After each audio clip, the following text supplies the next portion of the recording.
My name is Chris Guptill, and I live in Modesto, California. I have a wife and two sons. I'm a high school teacher. Been involved in teaching and coaching for a long time, but now I'm involved in volunteerism, basically, in many different forms. And so, as a resident of Modesto and somebody who cares about the local environment and recreation opportunities like that, I kind of found my way to the idea that there are groups that can help to achieve some of those things, and the Tuolumne River Trust has been one. So just a local educator and community activist type person. What led you to the Tuolumne River? Well, I bought a kayak. That was about as simple as it is. We took a yearly vacation to the beach.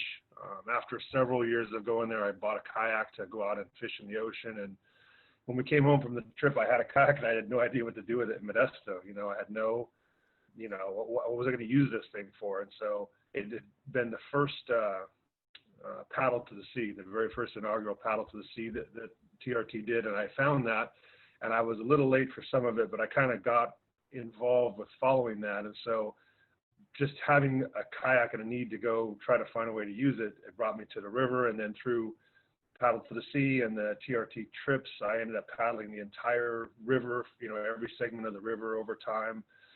And then being involved in the fundraising part of the Paddle to the Sea and going on the trips, and it got me familiar with the whole entire river. And I really for a long time enjoyed paddling, a lot.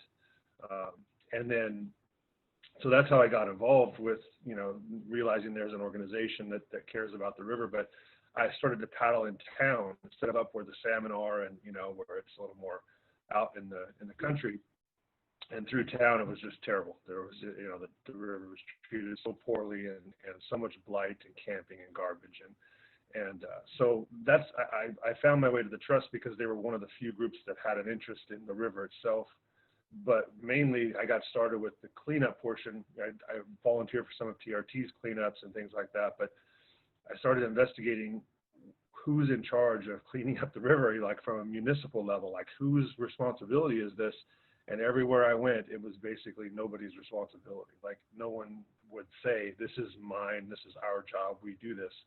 It just didn't exist. And I think that's one of the reasons why the river was so badly treated. No one really cared, and no one really had any ownership of it. And so we kind of, over the last 7 years, have basically become the only entity that does really care about it and has the capacity to clean it up and try to improve that. So it just was a need, and there was nobody that really had an interest or a role to play there. So we, by default, kind of filled that. Right. Yeah, definitely. That's great too. Getting to see the problem and look into it more and realize that it's in no one's hands but our own to actually do something about it. But by the way, it was a plastic chair in the middle of the river. I drive by it every day, and I'm looking at the plastic going, that doesn't belong there. So who will take it out? And weeks went by, and I'm like, I'm going to go take the chair out.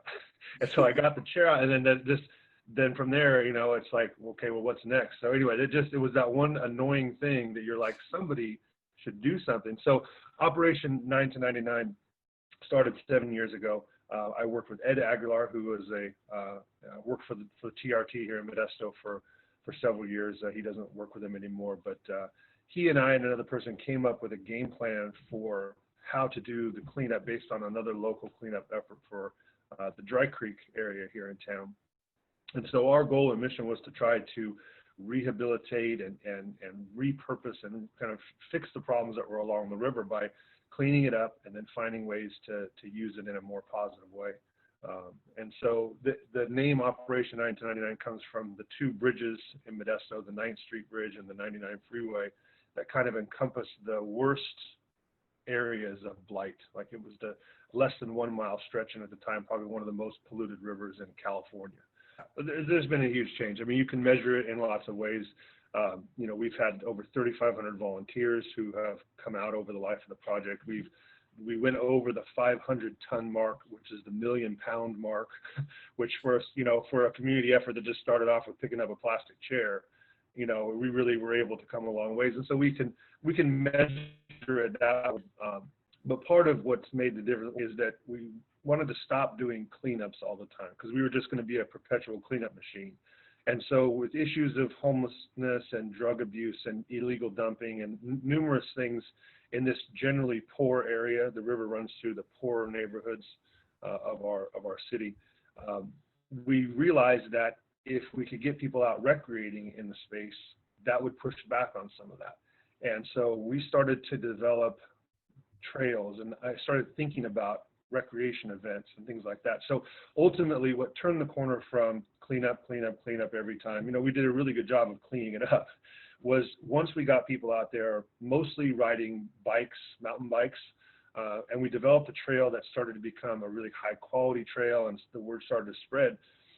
All of our effort that isn't part of the monthly cleanups has gone into trying to build and then now maintain and develop this mountain biking trail. And so we've turned the community on to this amenity that we have, that we could have, that could be so much better, that has always just been an afterthought, has been where you go to dump, where you go to use, where you go to, do illegal activities. And so we've been through some rounds of dealing with the homeless issue, and we've had encampments that were sanctioned by the city in the parks along the river.